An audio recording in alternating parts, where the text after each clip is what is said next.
సహాయక మహా వేదికను అలంకరించినటువంటి పెద్దలకి, వేదిక ముందున్నటువంటి ఆశీర్వైనటువంటి సోదరి మండలందరికీ నా యొక్క హృదయపూర్వక నమస్కారాలు తెలియజేస్తున్నాను. మానవత స్వచ్ఛంద సేవా సంస్థ దీని గురించి మన ఊళ్ళో స్థాపించకముందు మన కనిగిరి సోమశెట్టి శ్రీనివాసరావు గారు నాతో 2 times చర్చించడం జరిగింది. కానీ నేను దాని మీద అవగాహన వెళ్ళలేకపోయాను. సార్ నేను మళ్ళీ చేస్తాననే ఉద్దేశంతో చెప్పాను. ఆ తర్వాత వెంటనే మన పార్థ గారు, కల్లం సుబ్బారెడ్డి గారు వీరందరూ దృష్టికి వచ్చి ఇక్కడ స్వచ్ఛంద సేవా సంస్థ నడపడము చాలా గొప్పతనము, చాలా ఆనందదాయకరమైనది.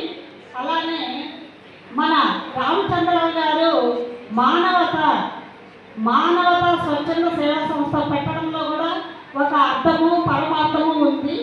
ఏమిటంటే మానవ సేవే మాధవ సేవ.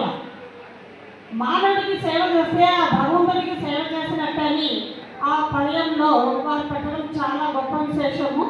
అందులో కూడా ఇంకొకటి కూడా ఉంది. మన పొదిలి గ్రామంలో సేవలు చేయాలే కానీ దాతృత్వం చాటుకోవడంలో మన పొదిలి తర్వాతే ఏ సేవా కార్యక్రమంలో అయినా మన పొదిలో దానగుణం కలవారు, దాతృత్వం కలవారు చాలా మంది ఉన్నారు. వారందరికీ కూడా నా తరఫున, మా సంస్థ తరఫున హృదయపూర్వక ధన్యవాదాలు తెలియజేస్తున్నాను. అలానే మానవ జాతి మనుగడకే ప్రాణం పోసింది మరువ, త్యాగములో అనురాగములో తరగని పెన్నిది మగువ.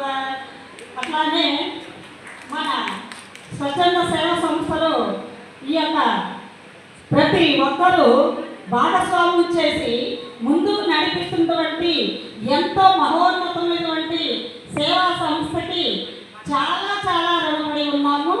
అలానే ఈరోజు ఈ అవకాశం ఇచ్చి నాకు ఈ సంస్థలో అద్వైత కమిటీగా నన్ను చేసుకోవడంలో వారికి ప్రత్యేక ధన్యవాదాలు తెలియజేస్తున్నాను.